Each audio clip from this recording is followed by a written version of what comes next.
Moin und herzlich willkommen zu meinem ersten Erklärvideo für die normalen Strategien im Raid Dunkle Stunden. Dieses Video ist für diejenigen gedacht, die sich weitere Kenntnisse aneignen und die Mechaniken im Raid genauer lernen möchten. Hier geht es nun um ein paar Details, die für das Flugfeld und den ersten Boss, Boomer, wichtig sind.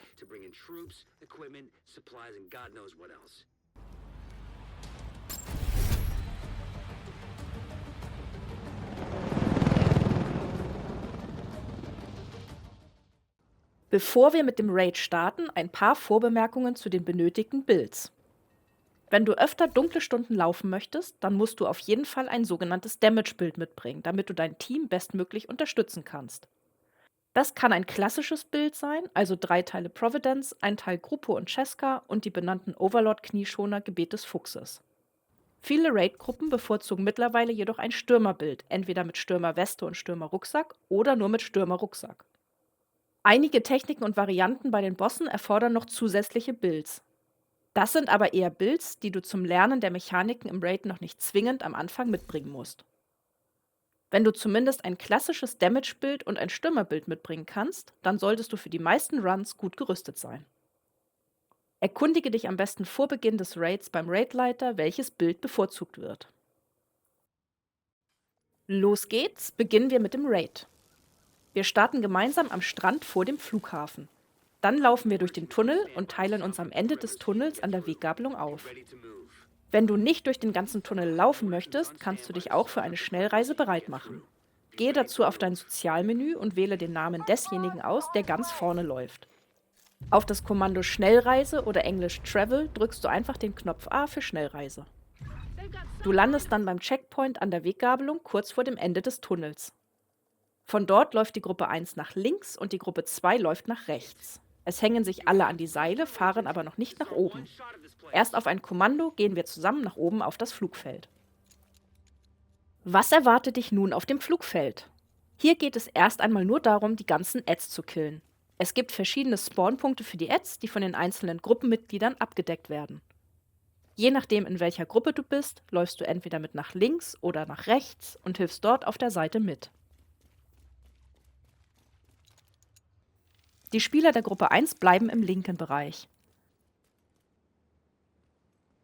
Dort gibt es herumlaufende Adds, einen Truck, über den ein Changa und weitere Adds klettern und eine Tür vorne links, aus der mehrere Adds spawnen. Die Spieler der Gruppe 2 clearen den rechten Bereich.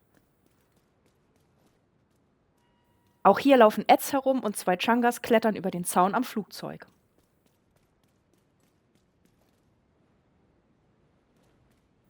Vorne über den Container kommen dann weitere Adds und Hunde.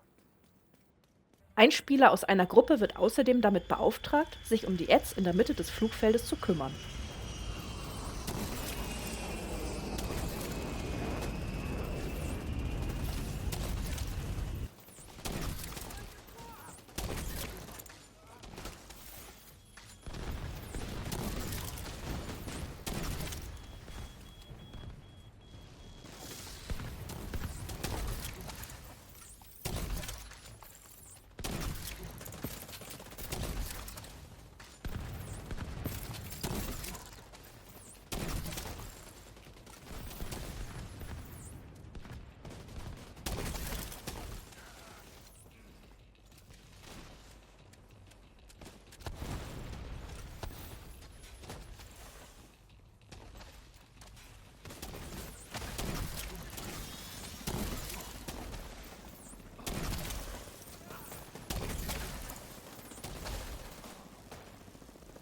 Ganz zum Schluss müssen 2 Spieler noch einmal nach hinten laufen und die Adds aus dem Hubschrauber killen.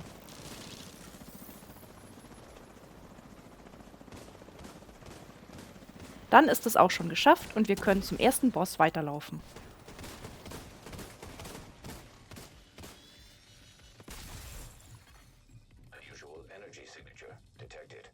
Hier bei Boomer gibt es wieder eine feste Aufgabenverteilung und feste Position für jeden Mitspieler. Üblicherweise kümmern sich 2 Teammitglieder um den Boss. Das sind die sogenannten Kiter.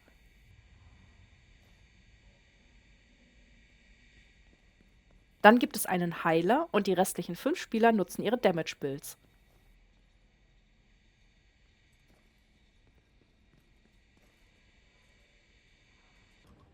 Was genau müssen wir hier nun bei Boomer machen?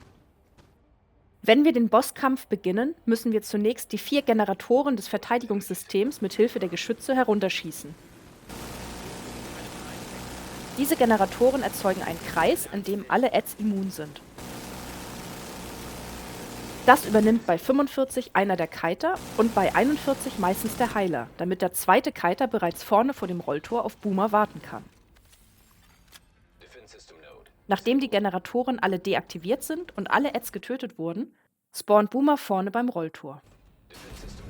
Nun übernehmen die beiden Kiter.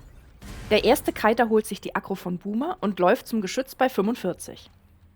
Dabei stellt er den Boss so vor das Geschütz, dass der zweite Kiter mit dem Geschütz auf den Rucksack von Boomer schießen kann. Denn Boomer ist immun und nimmt zunächst keinen Schaden, wenn man auf ihn schießt. Mit Hilfe des Geschützes bringen wir Boomer dazu, dass er sich hinkniet. Und in dieser kurzen Phase des Abkniens ist Boomer verwundbar. Jetzt können wir Damage machen. Nachdem Boomer wieder aufgestanden ist, schmeißt er eine EMP-Granate auf das Geschütz, sodass dieses gestört wird. Nun müssen die Kiter den Boss zum zweiten Geschütz bei 41 ziehen. Dort wiederholen sie die gleiche Mechanik. Der Kiter, der die Aggro hat, stellt Boomer mit dem Rücken vor das Geschütz. Der andere Kiter schießt mit dem Geschütz auf den Rucksack, bis Boomer abkniet.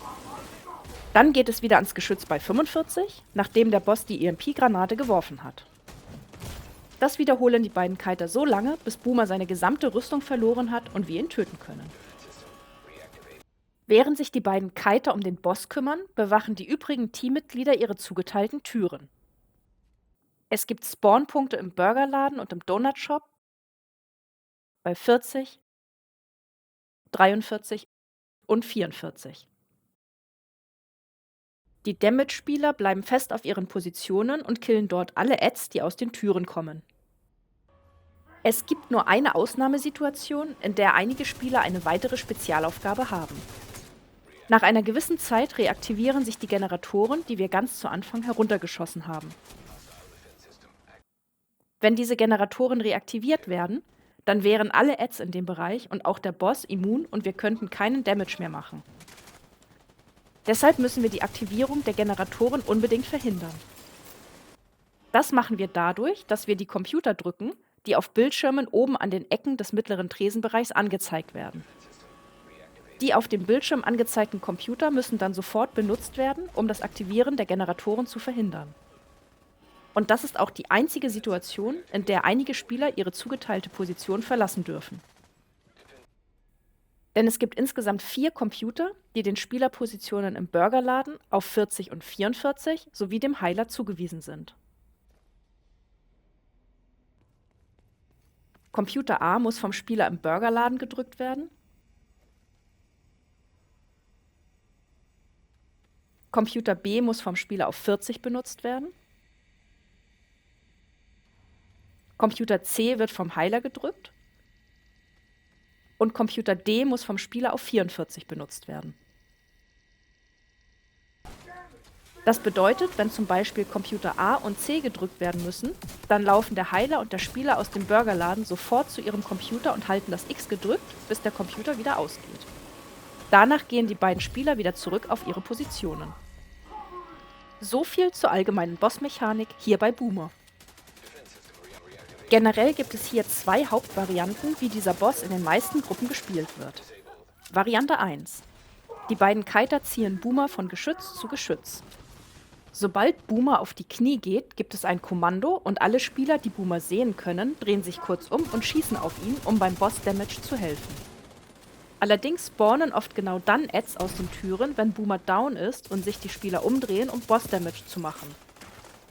Deshalb zum Beispiel ein Snipergeschütz oder eine Schockfalle benutzen, um die Adds abzulenken.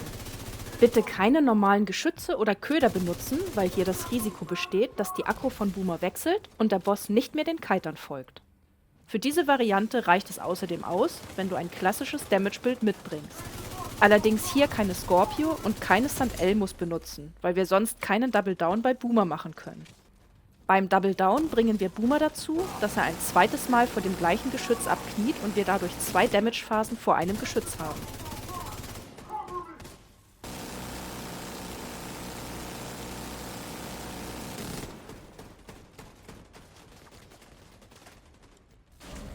Variante 2. Auch hier ziehen die beiden Kiter den Boss von Geschütz zu Geschütz. Aber die Türspieler haben ein sogenanntes Dilemma des Verhandlungsführers-Set an. Das heißt, sie schießen nur kurz hin und wieder auf Boomer, um den Damage-Transfer zu aktivieren und zu erneuern. Danach kümmern sie sich ausschließlich um ihre Adds. Denn mit dem Killen der Adds fügen sie Boomer indirekt Schaden zu und das Risiko, dass Adds durch die Gegend laufen und andere Spieler killen, ist deutlich geringer. Bei dieser Variante ebenfalls darauf achten, dass du keine Scorpio und keine St. Elmos benutzt. Denn dann funktioniert der Damage-Transfer nicht und wir können ebenfalls keinen Double Down bei Boomer einsetzen. Egal welche Variante gespielt wird, wichtig ist immer, dass du deine Position bis auf ganz wenige Ausnahmen nicht verlässt und deine Tür nicht aus den Augen lässt. Wenn wir genug Dilemma-Spieler haben oder generell der Damage bei den Kitern sowie den DPS-Spielern stimmt, dann ist Boomer ziemlich schnell gekillt. Sobald der Boss tot ist, müssen eventuell noch die restlichen Adds geklärt werden. Dann haben wir es auch schon geschafft. Du kannst dein Loot einsammeln und es geht auch schon weiter. Wie du an den ersten Raid-Schlüssel kommst und was bei den nächsten Bossen Rico, Dizzy und Weasel gemacht werden muss, erfährst du in meinem nächsten Video. Solltest du weitere Fragen haben, hinterlasse mir deine Frage gerne als Kommentar oder schreibe mir eine Nachricht. Viel Spaß im Raid und bis zum nächsten Mal.